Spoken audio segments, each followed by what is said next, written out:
In just a few days, lawmakers on Capitol Hill will adjourn for their Christmas break. But before the recess begins, a few are calling for Congress to begin debating the use of military action against ISIS. One in particular, Virginia Senator Tim Kaine. He joins us here in the studio. First of all, good to see you again. Hey, good morning Mike, and welcome. Good to be back, Andre. Thanks. The biggest concern about ISIS, we've read in recent reports, is the ambiguity of what's going to happen. Is that your biggest concern? Look, ISIS does pose a very serious threat. The beheadings, the humanitarian violations, persecution of religious minorities, threat to our allies, threat to us.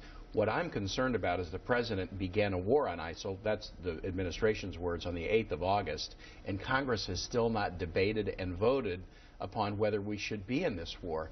I support the president's military mission against ISIL, but the president should have sent an authorization for war to Congress. We should be debating it. We should be voting on it. And I can't imagine why we would adjourn and go home for the holidays when we got men and women over there risking their lives. 3 have already died in support of Operation Inherent Resolve, and Congress isn't even having a debate and vote. So I'm doing all I can to push Congress to have a debate and vote before for the holidays. Now, you introduced a law talking about unleashing military force against ISIS, but you are not for putting boots on the ground. Right. So what would this look like? So I introduced a resolution in September basically saying let's do 4 things. And the 4 things are what the president said. Humanitarian relief to refugees, that's easy. We all agree on that. Airstrike campaign, we're engaged in that right now with coalition partners, and I visited the airbase in Qatar where the airstrikes are being organized in October. Counterterrorism operations necessary to take out ISIL leadership. And finally, supporting ground forces, the regional ground forces, the Iraqi army, the Kurdish Peshmerga, moderate opposition elements in Syria. But just as the president told the American public on the night of September 10th, there's no amount of U.S. ground troops that can battle extremism in a region that won't battle its own extremism. The ground forces should be the region's ground forces standing up against extremism, and if they'll do that, we ought to support them with an airstrike campaign, counterterrorism.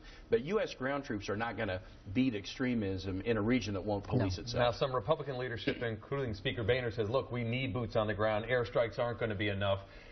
What does the leadership on your side of the aisle say?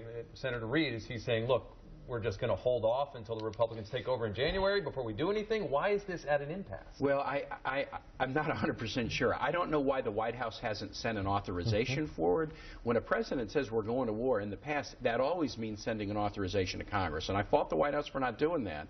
But that the Article 2 branch doesn't do their job in a way I'd like it doesn't mean that the Article 1 branch shouldn't take our responsibility seriously.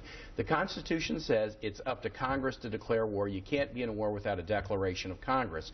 So there's a couple of different options. We have a Foreign Relations Committee meeting today where we're going to bring this up.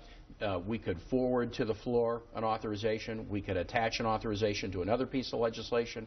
We're going to have a vote week on the defense authorizing bill, and also on the budget. There's a number of different options. Bottom line is we shouldn't leave and adjourn and go home on this without taking our responsibility seriously. Senator Tim Kaine, thank you very much for being here with us. Absolutely. And you think Ashton Carter will be approved as the next Secretary? I do. He's a solid pick. I've seen him. I think he'll be approved. Thank you, Senator. Happy holidays to you. And to you.